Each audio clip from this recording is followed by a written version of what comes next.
choir, right? Yeah, yeah. And so anyway, so Eugene will be joining us as well, and he and I share something in common. We've been at Science of Mind for 33 years. I think that's about the same for me. 1990 is when I started. Yeah. So we've been immersed in this teaching for a very long time, and so he's here, and he also has this amazing experience at Centers for Spiritual Living, the home office, as a program director and as the director of the Ministry of Prayer. And also he has a column in the Science of Mind magazine on a regular basis offering us the affirmations for the month. So we are really blessed that he's here with us today. And he's also an amazing person and an amazing speaker. So yeah, so anyway, I don't want to take away from Lawson because Lawson, I know, is also an amazing speaker and an amazing person. And we're so grateful you're here, Lawson, so come forward.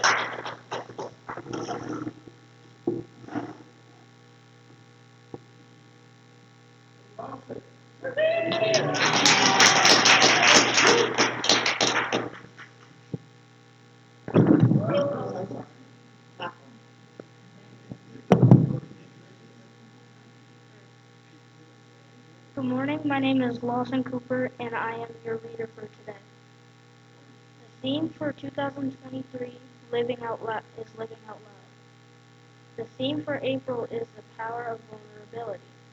Today's topic is vulnerability, power, and possibility. The first reader is by Ralph Waldo Trine.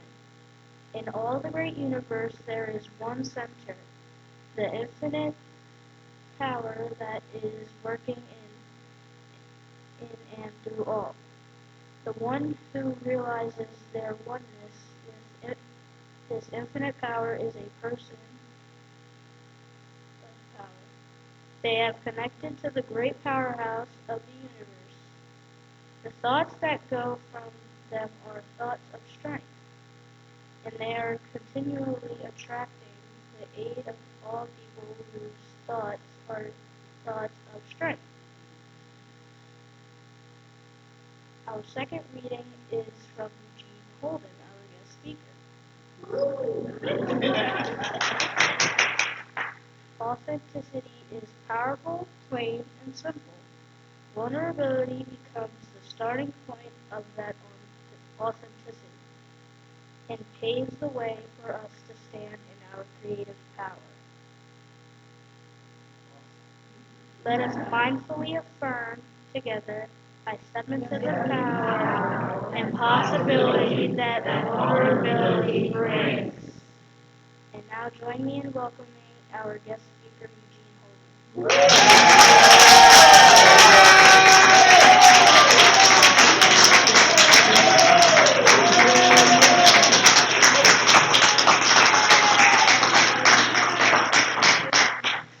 Guess I need my notes. Oh, man, good morning, CSL Delaware. And good morning to everyone who is love streaming today. Good to see you once again on this beautiful Liquid Sunshine Sunday. Liquid Sunshine Sunday. I love it. Oh, wait a minute. I need this too. Hang on. If I don't do this, we'll be here for 45 minutes and not 30. I need to time myself. Welcome. You guys look beautiful. So the theme for the year is living out loud. Living out loud. Speaking of living out loud, is this too loud? Okay, great. It's perfect. And the theme of the month is something about vulnerability, right? Being vulnerable, and how vulnerability is necessary for our growth. Now, I have to admit that vulnerability, the word I did not really resonate with that word based on one of the definitions, right? Because it talked about having a weakness, right? Like that wall is vulnerable. There's a weakness in that wall. So me being vulnerable, there's a weakness within me, right? So I was like, well, I'm not too sure about that one. But then as I kept reading and kept researching, because that's what I do with words, one of the other dictionary definitions for vulnerability is a willingness to show emotion or to allow one's weaknesses to be seen or known. Willingness to risk being emotionally hurt. Uh-oh. And the foundation for open communication consists of honesty, trust, and vulnerability. Whew. Not me. I'm not doing that. I am not going to open up to have you guys see who I really am. Oh, no, no, no, no, no. But in doing that, I keep myself from growing. And not being willing to show up. And not being willing to have you see me, or even vice versa, not being willing for me to see you. How can there be growth? Oh, I just had this thought, talking about being vulnerable. Some of you are seeing me. He's like, he has one black shoe and one tennis shoe on. Yeah, I do. But now, had I not said that, you guys wouldn't have seen it, huh? One of my left foot is a little bit swollen. So anyway, but that's me being vulnerable. You see me. Now, Brene Brown defines vulnerability as a state of emotional exposure that comes with a certain degree of uncertainty. And you know how we like to be certain. Okay, none of you, but I do. It involves a person's willingness to accept the emotional risk that comes from being open and willing to love and to be loved. Now, this is what was talked about in the first week of this month, right? Defining and aligning vulnerability. So we're defining vulnerability as being, let's make it simple, being willing to be open, and I'm going to say receptive and available. Being willing to go there and really to let that, for me, to let go of that, to let down the walls that would keep people from coming in. Now, all of us sometimes in our lives have been hurt in this beautiful thing called love relationships. Our heart has been broken. Well, the truth is our heart is never broken, but the ego heart is broken, right? It's the ego. Our heart, which is the heart of spirit, can never be broken. However, we go through those experiences, and sometimes we are not willing to let ourselves out. Because what I used to say is, I used to have a wall around my heart. Now I have a chain link fence. And now you can at least, reach in and touch, right? Right? Well, now that chain link fence is gone too. It's like, because it's, being loved and being in that vibration, being in that beautiful vibration and energy of love is worth the risk. Oh my God. Have you ever had the experience of not just being loved, but not being in love, but being loved? Have you ever had that experience? Have you ever had the experience of loving someone so much? Not that it hurts, but that it just causes you so much joy. Isn't that worth the risk? Isn't that worth being willing to open up and go, you know what? Let me do this again. Okay, and the ego goes, but remember last time? Yeah, that was last time. This is now. And now is another time. Now is the appointed time. Authenticity, say that again, BT. Authenticity and meaningful connections are born out of being vulnerable. Authenticity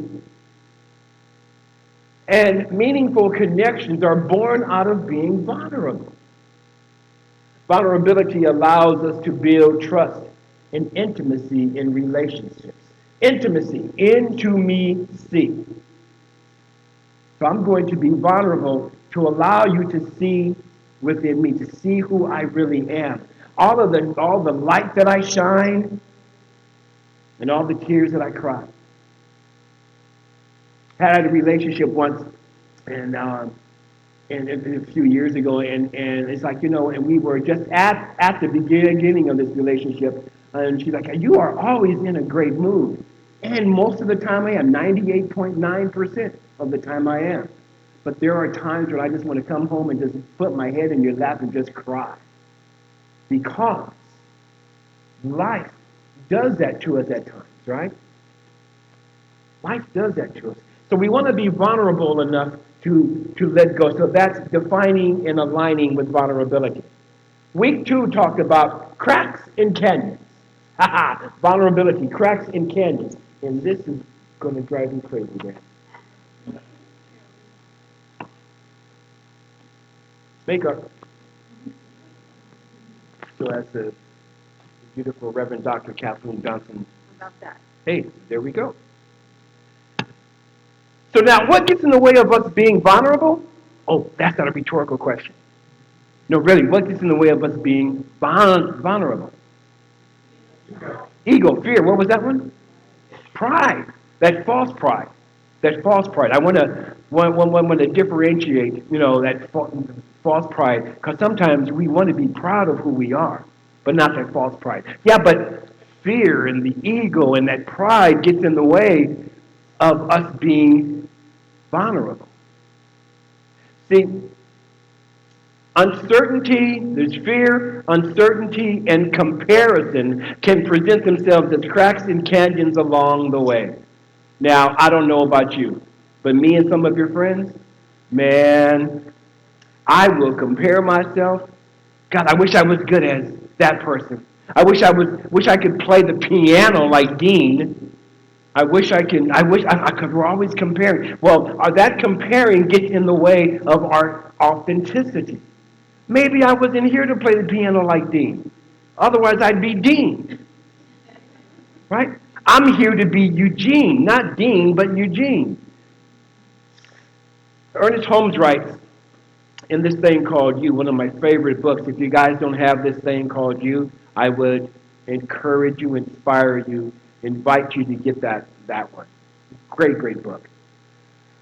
He says, there is something within you beyond all doubt and fear, something which has never been limited by your acts or destroyed by your feelings. This is the only something that can make you whole. There is something within us all that is beyond our fear, beyond our whatever I may think of myself. There's something within me that is greater than that. So when I start to compare myself, when I start to live from this place of fear, to make decisions from a place of fear, I am not being my true, authentic self. Now I'm in those cracks and those valleys, and I'm wondering why life is not going as well as I would like it to go. It's because I have been trying to compare myself to someone, or trying to not wanting to move because of the fear that I am in. And then that doubt and that worry. Oh my goodness. I would love to do this, but I doubt I have the talent. Now, none of you have said that, right? Or, this is another way that doubt shows up. I hope this works. Isn't that doubt? I hope this works out. Well, there's something within me going, I doubt that it does. Yeah, I tell you, you think that you're all of this, but you're not. That little voice, again, none of you have that little voice, but me, that little voice, man. There are times where I'll be retreating. I'll be facilitating a retreat, and because I love what I do, I love this. And people say, God, Eugene, you make this look and sound so easy. Oh, you have no clue that every morning that little voice is going, so, who do you think you're going to be today? I have 2 words for that voice. Shut up. Sometimes it's 4, but I can't use that now. Shut the heck up. Fear. Fear can sometimes be a powerful barrier to vulnerability. It just gets in the way like static cling. It will stop you. Oh, that goes back on the commercial. Like static cling. It'll stop you. And fear is not there to stop us. Fear is there for us to walk through. Because here's the thing about fear for me, is when fear comes up, because it does, but we walk through it. Because on the other side of fear is this expansiveness, where I get to share my authenticity. There is this expansiveness where I get to share my authentic God self. Uh-oh. Did he say his God self? Yeah. Because one of the things I like to say is that God so loved the world that it turned upon itself, clothed itself, and then named itself you. That spirit, love, life so loved itself that it recreated itself and named it you. This is who you are authentically. This is your authentic self. You are the divine light of spirit. Call it God, call it spirit. One power. Call it Allah, call it whatever you want to call it, but call it forth into your awareness, and stand boldly and say, you know what, no more fear. I am the presentation, the representation of the divine. I represent the divine because the divine represents itself as me. Now, that's a bold statement. Reverend Dr. Kathleen Johnson, I have come to the observation that step 2 of affirmative prayer, unification, is a challenging step for most. So step 2 is, step 1 is I recognize that there's one power, one presence, one life. Step 2 is I am one with that power. I am one with God. I am one with that infinite intelligence that shows up as me. I have come to realize over the last 6 months, 3 months, 4 months, that that's a challenge for folks to really embody that. Oh, right where I am, spirit is. But I'm only human. Check this out. The person who's sitting next to you once was a teenager. And that person was once a young child, and before that, a baby. And before that, an embryo. And before that, an idea. And before that, pure energy. But now it's human, but nothing has changed. It's still the divine, because we all come from that divine space. So we want to, not yet, so we want to open up to that. So that was week 2. Uncertainty, to be vulnerable, is to become friends, to become friends with uncertainty. Uh-oh. I'm not too certain that this is going to work out, but I'm going to do it anyway. I'm going to do it anyway. Why? Because I'm going to go back to this first principle that there is one power, one presence in the universe that is showing up as me. I cannot fail. Now, it may look like a failure, but it's not a failure. It's just a sign that says that didn't work. Who was that? Henry Ford? No, Thomas Edison. The numbers switched from 680 to 990. Mr. Edison, you have tried, whatever the number is, these many times to invent the light bulb. He said, no, these are the number of times that I found that it didn't work. He didn't fail. He's just like, okay, that didn't work, that didn't work, that didn't work. We talked about the comparison. So that was week 2. Week 3 is talking about letting go and letting in. Letting go and letting in. So what I want to talk about in terms of this is, so let's let go of all of the things that don't serve us. So what do I mean by that? What do you mean by that, Eugene? I mean letting go of all the thoughts of not enoughness. By a show of hands, don't do that. I'll raise my hand. There are times where I still feel, even after practicing this stuff for all of these years, and teaching and speaking and all of the stuff that I love doing, there still are times where I am not certain, where I am still hanging on to those thoughts of fear and doubt and worry and comparison and comparing. Am I doing a good job? So I want to let go of that.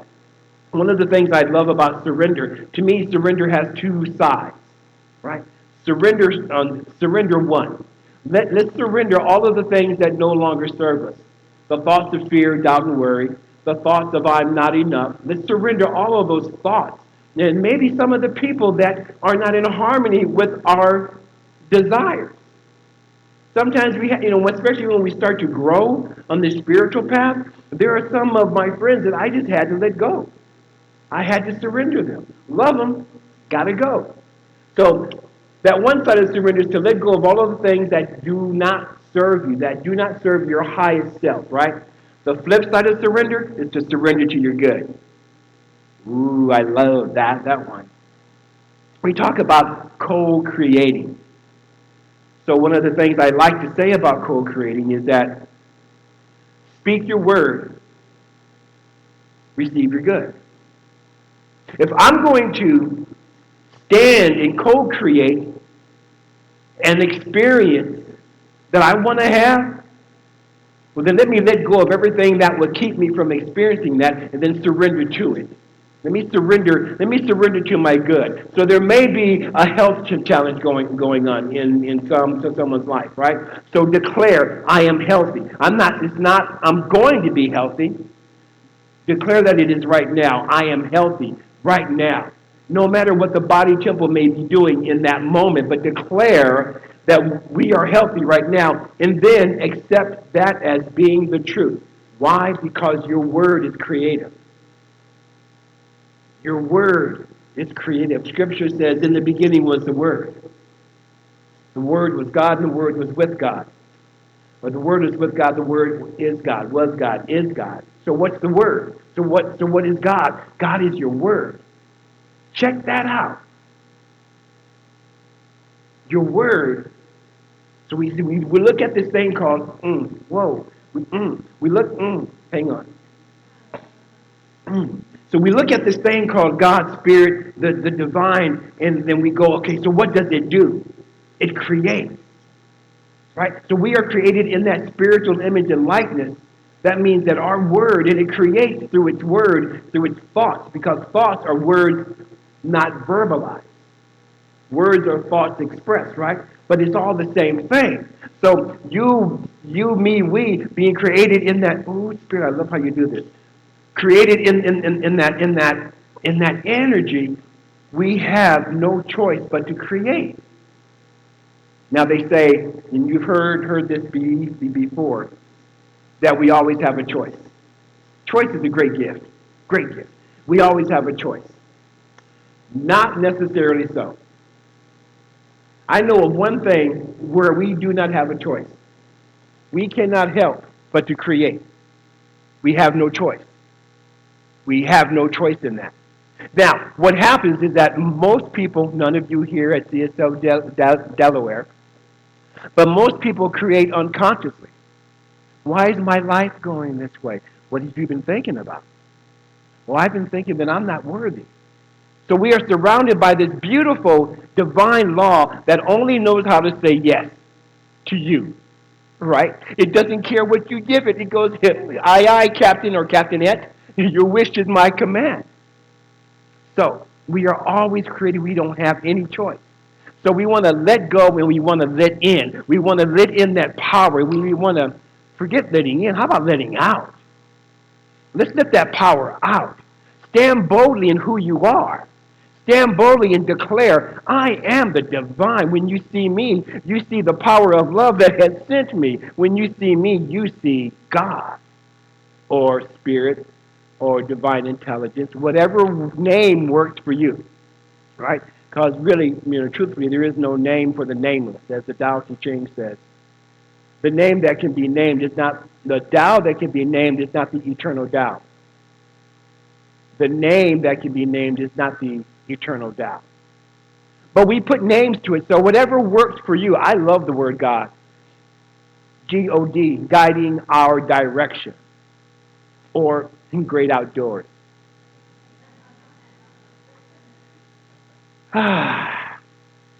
Week 4, oh, this is one I love. Week 4, we talked about vulnerability. Seeing, what was that again, Eugene? Seeing and being seen. Now, as Reverend Dr. Catherine mentioned, I've been writing the affirmations for the Science of Mind magazine since 2007. Yes! Oh, I love that work. I love that. And before I started, it was like I had to, first of all, when I got hired, in the Rural Ministry of Prayer, after I got hired, oh, by the way, another part of your job is to write the affirmations. I'm like, ugh, I can't do that. It would take me, Virgin, it would take me an hour to sit down to write 4 affirmations. I had to, waiting for it to come through, right? Because I wasn't allowing myself to be free in that. Years go by, and we moved from LA to Denver. So 2010, I get an email from the head of the magazine. Eugene, we need your picture. Now we're in the same office, right? So instead of sending him an email, I get up and I go to his office and go, why? Why do you need my picture? They don't need to see me. I don't want them to see me, right? I was afraid for folks to see me. They don't need to see who I am. But that was my ego going, let's play small. They can read your words, but they don't need to see who you are. But I lost that particular fight. So my picture has been in there since and turned out to be a wonderful thing. So, but the point I'm trying to make here is sometimes we are afraid to be seen. Sometimes you may have this something within you that wants to show up. And then there's this battle that's going on inside. And you go, no, I don't want to show up, but you need to show up. No, I don't want to show up. You don't let go and show up. Here's the reason why. Because the world needs you, and you, and you, and you, and you, and you. The world needs you, you. It needs all of us to show up. If we're talking about creating a world that works for all, then all of us need to show up. True? Now, here's that was last week, because I'm running out of time here. Vulnerability, power, and possibility. Vulnerability becomes the gateway to power and possibility. It calls us to be who we are, create space for others to do the same, and hold on for the exciting adventure of transformation. When we are vulnerable, when we are willing to open up and allow ourselves to be seen, which also means to allow ourselves to see others. Now there's a power of possibility, infinite possibilities, infinite possibilities. Even when that fear comes up, you go, no, I'm not going there. I am not creating from this space. In fact, I was going to say I can't create from that space, but we do create from a place of fear, but we don't want to do that. We want to sit with that fear. In fact, ask it, why are you here? Fear, what are you here to teach me? Oh, nothing? Then get thee behind me. I have stuff to do. And be bold about living from your power of possibility. Now, here's the last thing I want to say.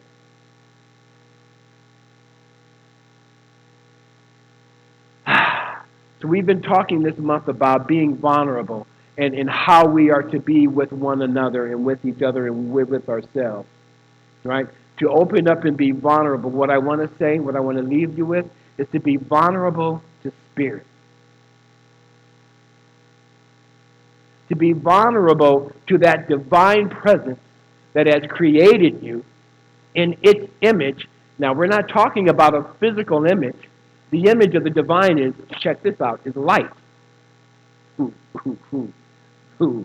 you are light. Right? So to be vulnerable to that which is within you, and each and every one of us have that still sacred voice within saying, oh, let's do this. Oh, let's create that. Oh, let's go for a walk in the rain. Oh, let's go write a book. Let's go read a book. How about let's just sit down and be still? To be still and know. So here's my question and invitation to all of you. The question is, are you ready to shine your light? Yeah. There is more on this side. How about this? Are you ready to shine your light? Yeah. Thank you. Now there's more on that side. How about no? Yeah. So now the invitation is this. I invite you to go out and shine your light. Yeah. Right? Why not? People go, well, why? Why not? Why not be great? Why not be magnificent? Why not be remarkable? Why not be a genius, which is my name, you genius? Why not be creative? Why not be joyful? Why not? That's what you were created to be, to do, and to have.